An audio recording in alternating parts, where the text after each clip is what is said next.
Welcome to Cover Story.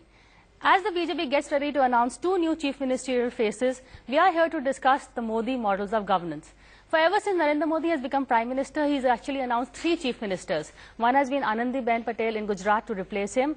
There is Manohar Lal Khattar in Haryana. And Devendra Fadnavis is all set to become the face of Haryana, the Haryana Chief Minister. So to discuss that and to discuss whether there is anything in common with these nominees and how much will they represent Modi's vision as regards the centre versus state relationship. Does he favour, for instance, strong regional leaders at the state, or does he want proxies who will do his bidding as dictated from the centre? To discuss this with me, I have in the studio Dr. Subramanian Swamy, BJP leader, and also a very volatile and articulate BJP leader. And we have, of course, our very own National Affairs Editor, Diptosh Majumdar. Dr. Swamy, I'll start with you. All these faces, they have a lot in common. They're clean records, they have a strong RSS backing, but they also, none of them really, to put it bluntly, is a Shivraj Singh Chauhan or a Vasundhara Raje. They will do Modi's bidding. No, Shivraj Ji will also not go against Modi, and Vasundhara also will not go against Modi. Rumors are that she's not very happy with Modi. Yeah, that's okay, but there's something called party discipline. I'm not happy with many people in my party, but I will not step out of line because we have got a mission ahead of us, and that for that mission we are willing to make the necessary sacrifice. The fact is that all of them have an organizational background. And people who will be interacting with the party workers. We have had in the past this disconnect between people who are in government who would have nothing to do with party workers and the party cadres who are literally left as orphans. So that has to change, and that can only be changed if you bring people who have been with you for a long time, been through the mill. And these people are all people who are been through the mill. So, Diptosh, do you agree that, is he also not really looking like, for instance, why didn't he make a Gadkari, someone who could, emerge as his own leader and give him, turn his thumb up at Modi? Well, if you look at it, even Shivraj Singh Chauhan had to begin somewhere. He came out of the blue. There has been people, leaders who have come up. For example, if you remember, when Uma Bharti was replaced, he was replaced by Babulal Gaur. Right. Shivraj Singh Chauhan came later. He emerged when he was a regional satrap within the BJP, but he grew big in stature over the years with his sheer hard work and with the way he dealt with the party and with the governance. Similarly, Dr. Raman Singh was also among a number of equals in Chhattisgarh. He rose far above them in due course. So obviously these leaders may be regionally located. Devendra Fadnavis may be a very Vidarbha, very Nagpur leader at this point of time, but in due course he might emerge as a leader on his own right. So obviously these are the things which we'll have to wait and see. But in BJP there has always been a little more independence in the Congress which has been given to the regional leaders. That independence has been worked upon by the leaders in their own right. And that is how Modi grew also, actually. Without that, Modi wouldn't have flourished. Yeah, Modi, by the way, became chief minister without ever having been an MLA. Which is what is happening to Khattar. He's also first time. Yeah, sure. But the same, they were together actually, Modi and Khattar in 99. Oh, and he helped him in Gujarat also? Yeah, sure. He's an organizational man. So that's what has changed. No more transplantations. That is the one good thing. Yeah. But, my next question is, what kind of, as Chief Minister, Modi was favor of very strong regional leaders, a strong state thing. Will he follow the same principle, or as Prime Minister, he'll prefer weaker CMs that he can handle?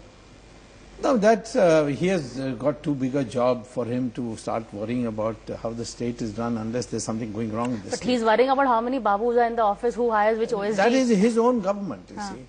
But when it comes to the state, why should he, his main bigger job for him to start worrying about how the state is run unless there's something going wrong in the state. But he's worrying about how many Babus are in the office, who hires which OSD. That is his own government, you see. But when it comes to the state, why should he, his main claim to fame in history books would be if this central government starts moving and starts acting.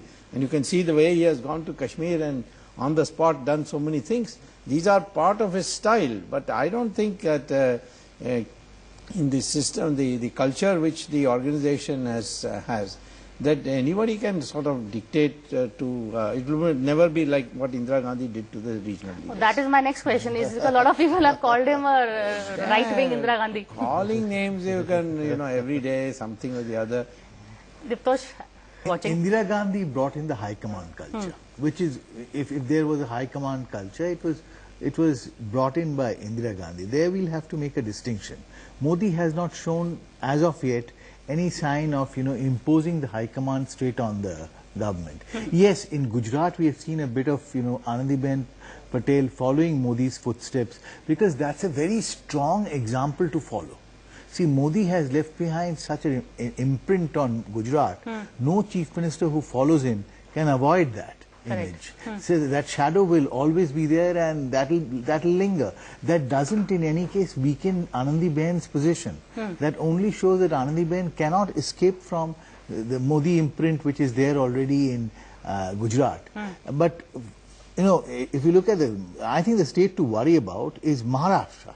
Because Maharashtra has been a money bag during elections, and it's a state which all high command leadership, whether they be important leaders, important faceless leaders of the Congress in Delhi who used to manage Maharashtra. The Maharashtra chief minister always used to be at the beck and call of the high command, especially during the polls. But I don't think that relationship will emerge between Devendra Fadnavis and Modi. I think Devendra Fadnavis is too junior a leader, his first chance.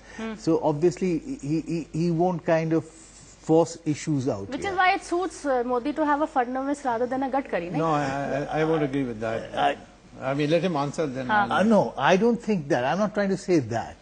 Nitin Gadkari may be a wily player, but Nitin Gadkari will not be able to carry Maharashtra on his own the way away from Modi. But I think Devendra Fadnavis will have to follow a Modi model. What I'm trying to say is he will follow a Modi model. He will be his own master, no doubt, in due course, but he will follow a Modi model to begin with. This is the way Modi had run the government, and that is a good model to follow. Why not? That's a successful model. So before the chief ministers, whether it be Khattar, whether it be Devendra Fadnavis, there is the Modi model to follow. No, you see, the issue is that on Gadkari, I think this is like the NCP. And on your channel, I've come so many times from day one saying this is all a figment of imagination. There's no question of having an alliance with the NCP. But your media, I regret to say, has been manipulated. I'm not saying media has played mischief. It's been manipulated. By some very articulate NCP leaders. By forces which I won't identify. As for Gadkari, he was I know him better than anyone else, in the sense I've been good friends of him. I've defended him when people were baying for his blood. He never wanted to leave, because for him he sees this infrastructure of India as a great challenge on which he will make history. He's made history in Maharashtra already by all these lovely roads he has built, which people even today praise. So he wants to now replicate that for the whole of India. And having been All India President now, to go back to a state, this is all engineered, in my opinion. So Gadkari never wanted that? I never wanted it, because I would have been the first one to come to know of it. Because I interact with and would you have been the first one to support it? Or? If he wanted, yes. Because I am a great supporter of Gadkari as a very decisive, able, transparent, straightforward leader. Okay, to discuss, more than the Modi model, I'm just going to expand the debate a bit from the people. Is, we've seen his model of governance, people are saying it's bureaucrat heavy, is this, that. But some of the things, and I'm going to talk about your favorite topic since it's the topic of the day, is the black money issue. Yes. Hasn't there been some U-turns on the Modi words? U-turn would be the wrong word. I would say, what would you say? Speed breakers. Okay. Yes, I think one of the most disturbing things that we have seen is the Bloomberg report, which says that the previous government had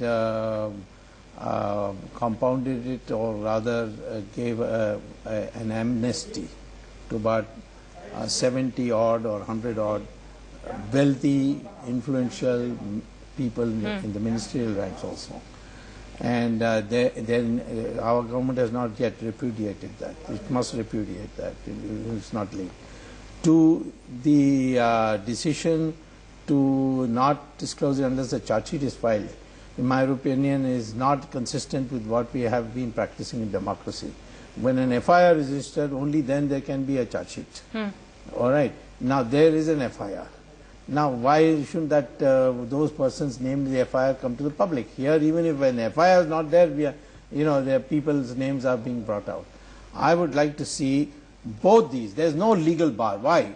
Because France got these 700 names from the Hong Kong Shanghai Bank by bribing an Italian senior official of the bank.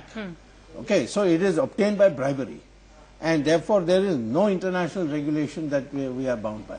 Same thing with Germany.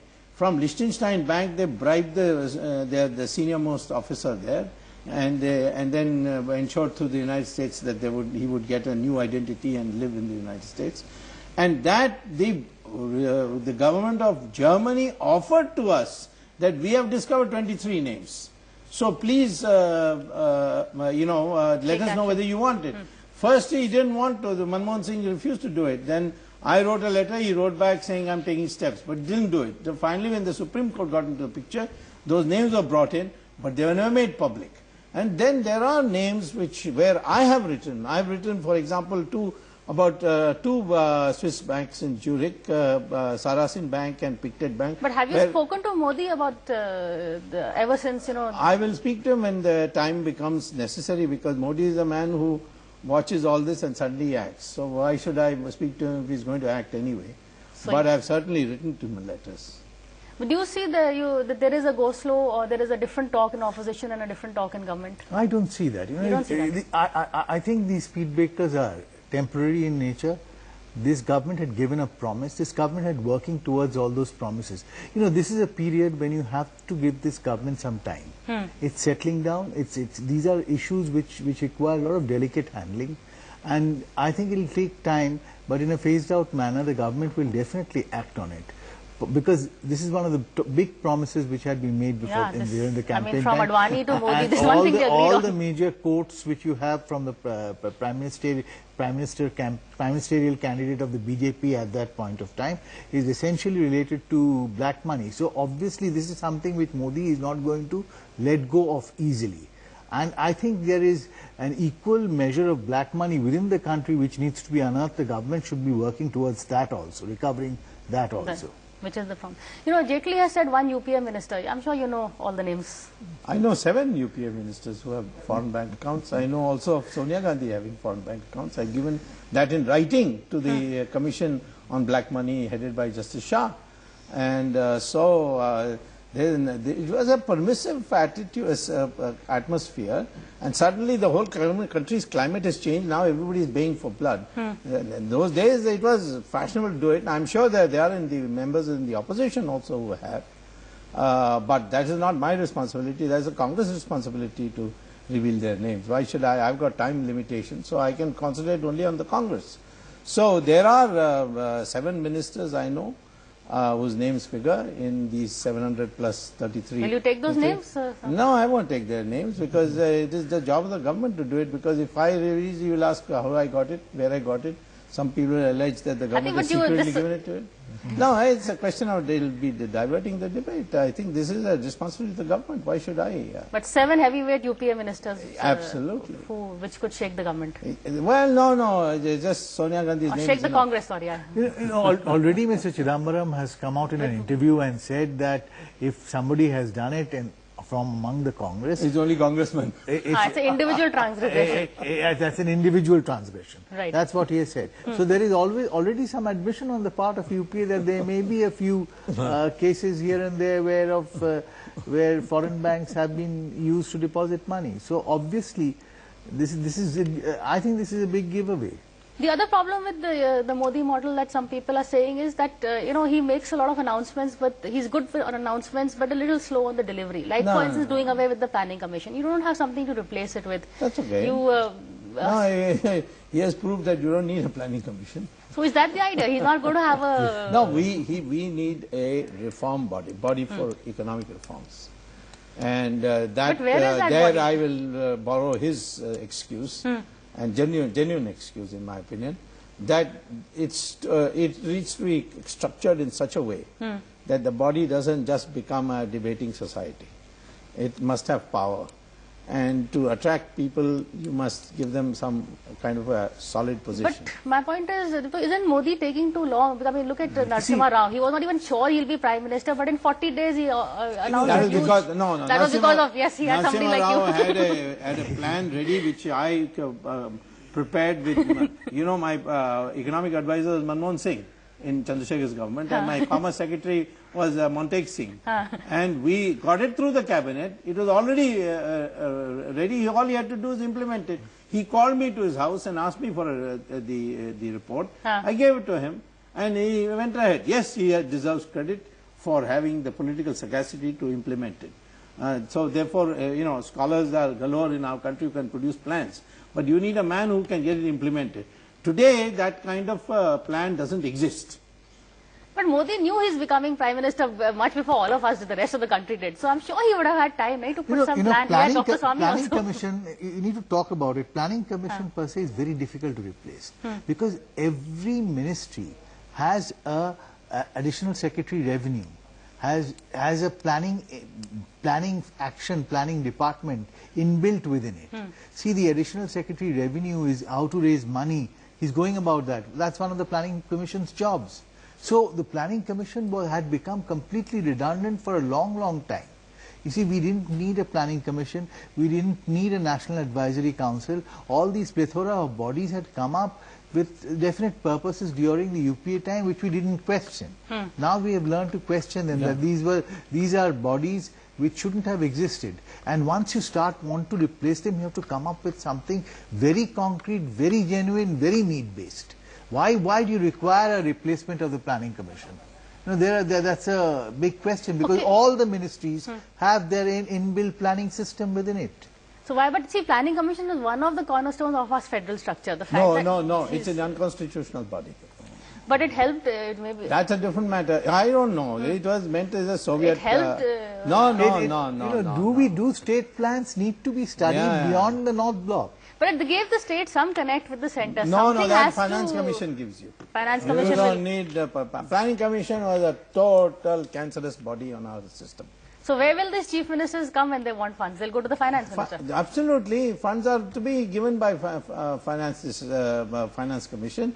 It is a statutory body. It's in fact a constitutional body, and it is meets every 5 years to decide this. Exactly. So to decide the volume of the plan. We need a reforms commission, no doubt.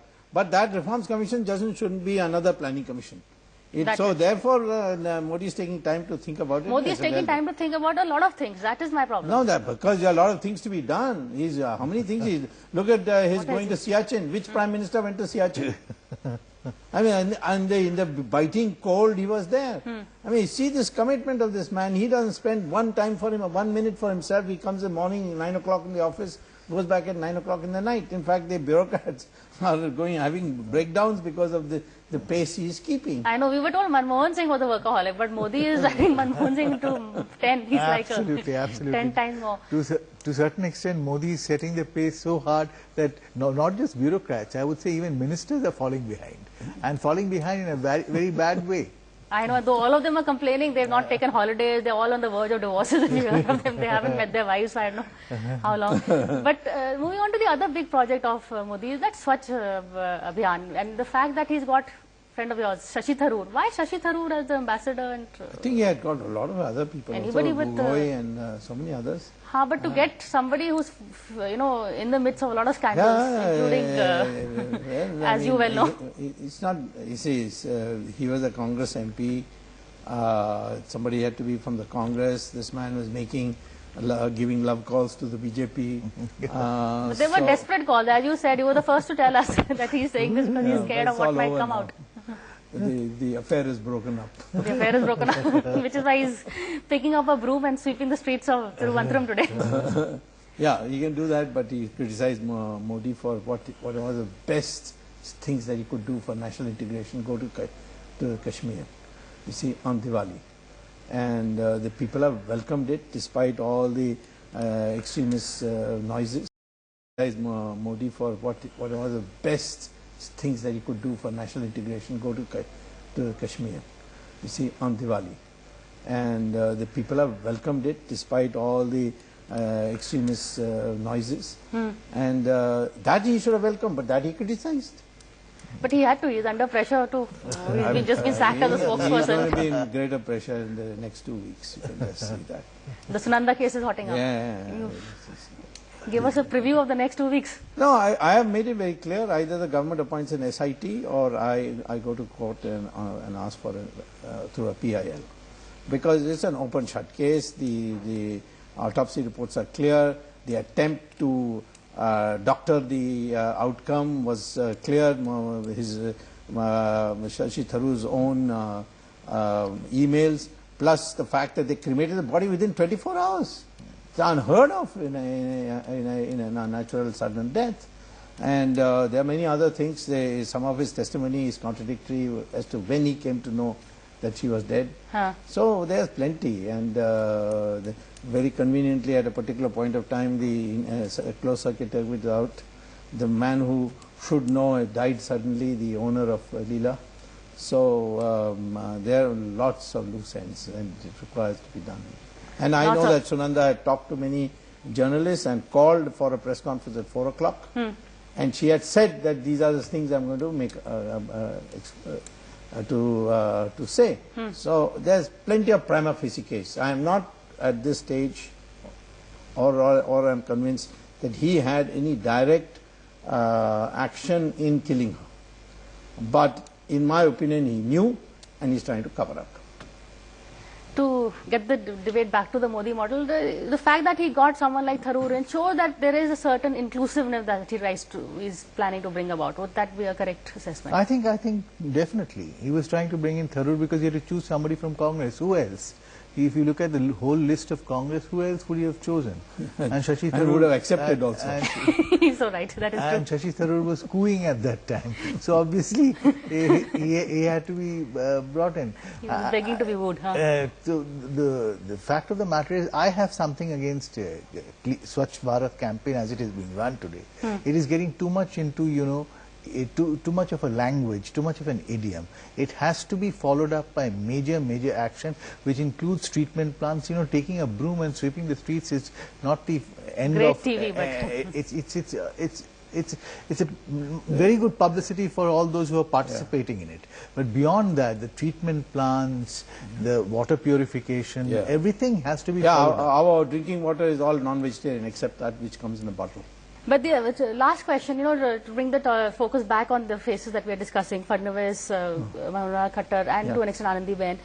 What kind of chief ministers do you think will they just be photocopies of the Modi model? Do you see any of them thinking out of the box? Will they be also too much influenced by the RSS? Anandiben is a class apart. Okay. She is a person, I know her for a long time. She is a person who knows her mind. A tough lady. Okay. So I don't think Gujarat is going to have any problem in the transition. She may even surpass Modi because she has no national ambitions in the sense. So she's no national projections. She doesn't allow businessmen to run ads for her and all that. See, which is permitted in politics, but she is a shy woman in that sense. So she, I think, I'm absolutely certain. Fadnavis also is a young, honest, and Maharashtra is getting for the first time a completely honest. Prithviraj was honest, he was not competent. Prithviraj was sending how much money every day to Delhi. If you want to tell me, just keeping to yourself, not keeping to yourself is not enough. You shouldn't encourage others to, in their activities. So he was sending monthly a certain quota and on a daily basis, because it had to be broken down. So and then many of the things he didn't do. Now he says my government would have fallen. Then don't say it. Either you do it and let the government fall and tell the people, I'm sorry, I can't run it because I got to clean it up and this is what is the consequence, and I'm ready to face it. So all this double talk, you see, I don't go by. So but the Fadnavis is an extremely clean young person, and he will grow in the job. And our neighbor in Thakkar? Oh, he is a past master. He will send order to jail, I'm telling you. Well, it became an election issue. Are you already advising him? No, I don't have to. He's going to register an FIR, then take. And he'll move in very fast. That seems so, because he's already dropped enough hints on that. And he is very comfortable. He is a well-placed RSS person, so he doesn't have to look over his shoulder. Okay, Diptosh, your take on the three... My take is okay, let them grow. You know, Devendra Fadnavis has come in, he's a young man, Maharashtra is a very complex state to handle, but I think he'll do a good job. And now that he's comfortably in the knowledge that Vidarbha cannot be taken away from Maharashtra, given the numbers that maybe Vidarbha will be part of Maharashtra, he has a whole Maharashtra to govern and he'll have to do it according to that. And he'll have to be clear because Maharashtra has a lot of, areas where corruption can seep through. So those are the things which he will have to keep in check. And Maharashtra is prone to corruption. We've seen that in the past. So these are and he must follow up the cases which have happened in the past, especially the irrigation scam. Those are the things people are looking for. If this vote has been, if this mandate has also given him a right to look into the irrigation scam and others from which parties like NCP were running away from. And that's why they desperately needed BJP support and help and part of the governance. So the smart move was saying no to... So Fadnavis must follow up on that and keep an election promise. And Haryana? Haryana, I think Thakkar has come in. And Vadra should worry. Are you with Dr. Swami on that? Vadra will have to worry, definitely worry. Much more than. I think some initiatives should have come from Rajasthan, which has not come as of yet. So, which will probably come from Haryana. So Rajasthan, there is a problem? No, it was not a problem. I think Vasundhara is a woman of her own mind like Anandiben and she may have thought this is not my priority, but now she's not as compliant as Anandiben. No, Anandiben has no problems, you see. The issue is that she doesn't want Gujarat to be a Suba, see. Yeah. You must understand Vasundhara is the Rani after all. See, there are some traits which you have to manage, but she's a wonderful person and very transparent, straightforward. Now she has started on the issue on the ambulance. We should take to the end. Okay, we're going to end now. We had a nice ranging discussion on the Modi models of governance and some of the key issues that Modi has taken up as Prime Minister. But that's all from us for now. Thank you for watching this edition of Cover Story and we'll see you again same time next week.